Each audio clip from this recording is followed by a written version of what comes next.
Olá, bem-vindo ao meu canal aqui no YouTube. Meu nome é Rosana Raeli, sou nutricionista e hoje eu vou abordar um tema que muitas pessoas têm muitas dúvidas e meus pacientes sempre perguntam muito. E o consumo de chocolate? E chegando a Páscoa, então, as perguntas são inúmeras. Então, vamos lá, vou compartilhar aqui, como vocês sabem, eu gosto de compartilhar uma pequena aulinha com vocês, para a gente brincar um pouquinho aqui, entender um pouco sobre o consumo do chocolate. Afinal de contas, a primeira pergunta que eu faço para vocês, o chocolate e colesterol aumenta? O que acontece?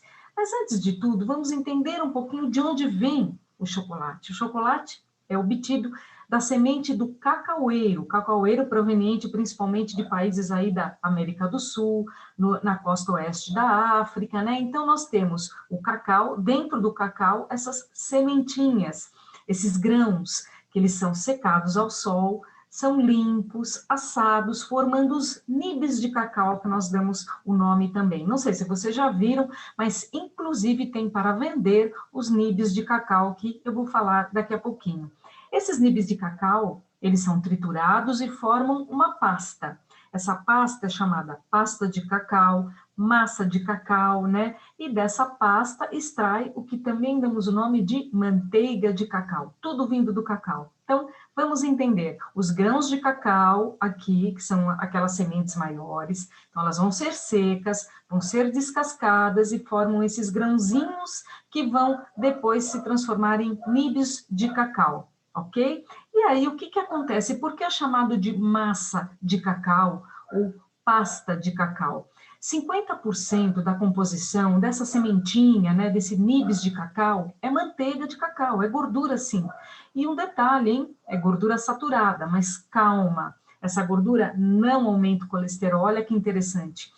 Os nibs de cacau, quando eles são moídos, o que que acontece? Tem um atrito durante a moagem, que aumenta essa temperatura nesse processo, aí essa gordura, essa manteiga começa a derreter e forma uma pasta, né? Que é o que eles dão o nome de massa de cacau, licor de cacau. Só para vocês entenderem que quando nós nos deparamos com, por exemplo, chocolate, vem lá do cacaueiro, aquela fruta bonita que é o cacau, aquela semente que já tem o cheiro de chocolate, e todo esse processo aí levando à formação da massa de cacau. E o cacau em pó, o que que é? Nada mais é do que a parte seca que se faz, né, com esse cacau em pó depois de extraído a massa de cacau, lá daquelas sementinhas ainda do nibs de cacau.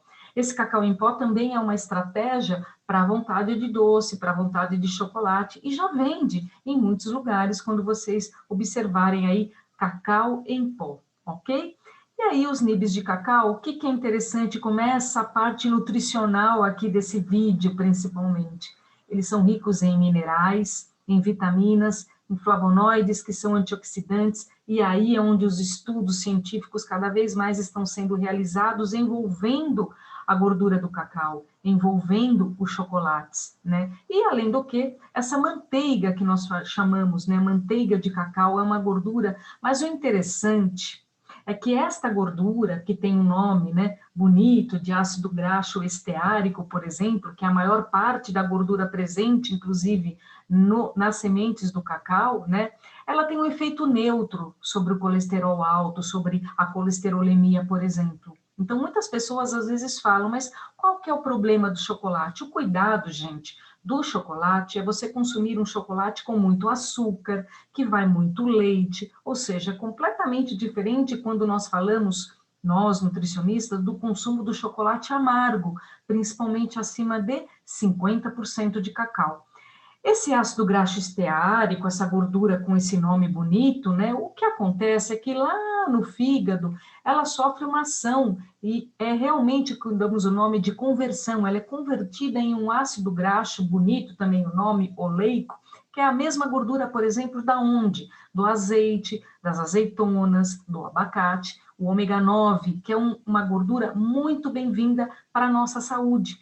Então, o que acontece com essa gordura é que lá no fígado ela sofre ação de de enzimas específicas que justamente melhora essa absorção e ele é convertido aí em ácido graxo oleico. Mas ciência à parte, continuando para vocês entenderem o bonito do chocolate, que eu realmente sou fã, olhando os estudos envolvendo principalmente chocolate amargo, mas o que acontece, né? Nós temos diversos estudos, né? No caso, por exemplo, um estudo até recente de 2020, envolveu 23 estudos com mais de 400 mil pessoas, 400 mil participantes, onde observou uma redução de 12% no risco de doença cardiovascular. E o interessante é que qual é a quantidade? A intenção desse vídeo para vocês não é dizer o quanto comer de chocolate, jamais. A moderação é importante, tá? Porque nós temos o que chamamos de curva em J. O que é isso? O chocolate ele pode ter um ponto que tem efeitos positivos, que nós já vamos chegar lá, mas em excesso, olha, a J, né? A curva vai subindo. Aí é o risco à saúde. Então, gente, as doses que eles observaram nesses estudos foi principalmente no máximo 45 gramas por semana. 45 gramas por semana, Rosane, em 5 dias por semana, 10 gramas, 15 gramas, o que significa em medida caseira? Olha aqui um tabletinho, né, que eu falo, a fileirinha, dê uma olhada no rótulo do chocolate. Normalmente, uma forma segura de consumo, logicamente, sob supervisão, claro, se você não tem nenhum outro problema de saúde que possa consumir, por exemplo, um chocolate amargo, eu oriento sim para os meus pacientes 10, 15 gramas, após uma refeição, se tem vontade de um doce, deixa o chocolate derreter na boca, come com atenção plena esse chocolate, né? Lhe dê prazer por esse lado. Mas o interessante é que a sociedade europeia, né, de cardiologia traz, através de um estudo também, que nós damos o nome de meta-análise, porque analisou vários estudos, e aqui foram 6 estudos analisados, associando o consumo de chocolate com doença arterial coronariana. Não é a Rosana que está falando, Sociedade Europeia de Cardiologia. E o interessante é que, por 8 anos de análise, com mais de 300 mil indivíduos, eles observaram a frequência do chocolate. Quem tinha acima de uma vez por semana ou até 3 vezes e meia por mês o consumo de chocolate, né, associava a um risco diminuído aí de 8% na doença arterial coronariana. Por que eu digo isso para vocês? Porque quando vocês se deparam com algo nas redes sociais dizendo que o consumo de chocolate é bom para a saúde, tem estudos mostrando isso, mas nós temos que ter cuidado, porque da mesma forma que ele é bom, consumido em excesso, ele pode ser traiçoeiro, né? O efeito dos antioxidantes presentes no cacau, consequentemente no chocolate amargo, é onde mais é o coração aí dos estudos demonstrando, né, um risco diminuído a doenças cardiovasculares. Quando nós nos deparamos aqui, por exemplo, com relação com o óxido nítrico, porque é um componente que é um vasodilatador. Então, o chocolate, ele tem essa proporção. Quando eu falo chocolate aqui, deixando muito claro, chocolate amargo, o cacau, né, o quanto tem de antioxidante, principalmente lá naqueles nibs de cacau que nós vimos. Tanto é que o posicionamento sobre o consumo de gorduras e saúde cardiovascular bem recentes deste ano de 2021 traz em um de seus pontos que o consumo parece ter efeito neutro sobre o colesterol. Todavia, deve-se levar em conta que o chocolate também, olha só, gente, é fonte sim de açúcar, né? Pode ter calorias, né? É fonte de calorias. Então, a gente tem que tomar cuidado na hora de orientar, escutar o paciente e ao mesmo orientar vocês na quantidade de chocolate. Temos vários tipos. A manteiga de cacau associada ao açúcar, né? A massa de cacau, ela torna esse chocolate macio, né? Por exemplo, o chocolate branco, ele tem a manteiga de cacau, o leite e o açúcar.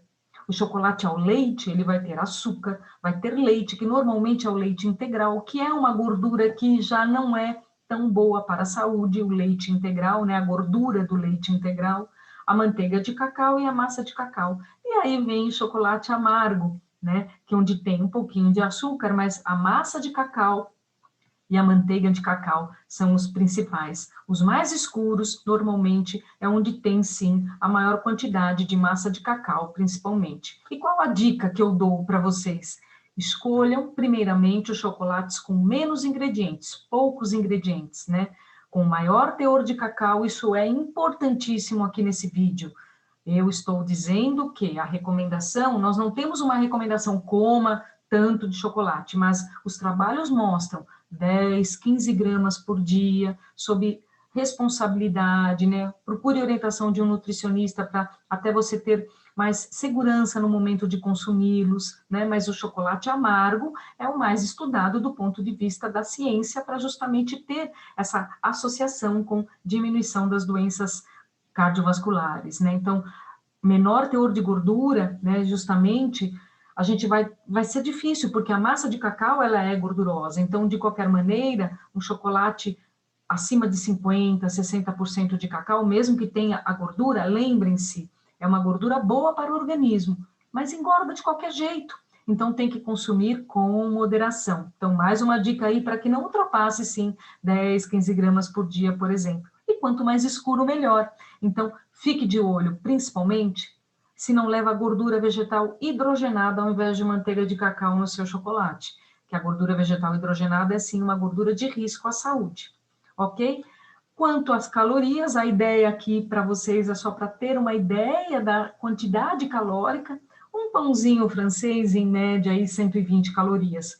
30 gramas de chocolate, o quanto significa? Se aqui eu estou trabalhando por volta de 10, né, de 5 a 10 gramas, então observem isso no rótulo, não é pouco 30 gramas, você pode dividir essas 30 gramas em 2, 3 dias, né, sabendo que realmente vamos ter aí um consumo de calorias, seja o melhor chocolate do mundo e até o pior, vamos supor, só para vocês entenderem, que a caloria é muito parecida. O que vai melhorar é a qualidade desse chocolate. Então, por exemplo, o chocolate ao leite, ele vai te fornecer de 20 a 30% de cacau, manteiga de cacau, açúcar, leite, como eu falei lá na frente, lá anteriormente. Chocolate branco, ele não tem nada do cacau, ele vai ter a manteiga de cacau, ok, mas aquele cacau mesmo, onde tem os estudos sendo realizados, ele não vai ter tanto, né? Então, teor de flavonoides, de antioxidantes, não tem.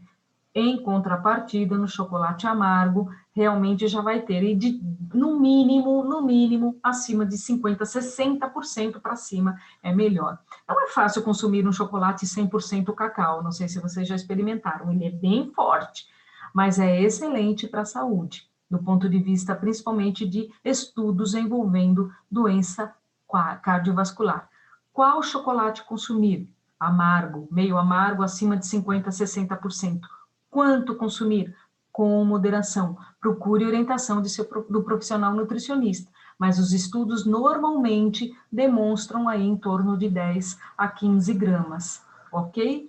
É isso, gente. Um vídeo aí trazendo um pouquinho de chocolate para vocês, nesse período de Páscoa que nós estamos aqui, e ficará gravado aqui para vocês. E passem aí para os amigos, se vocês gostaram das orientações, dá um like, né? E espero ter orientado vocês aí a não terem medo de chocolate, mas consumirem sim com moderação e responsabilidade, tá bom? Um grande beijo, gente. Até mais.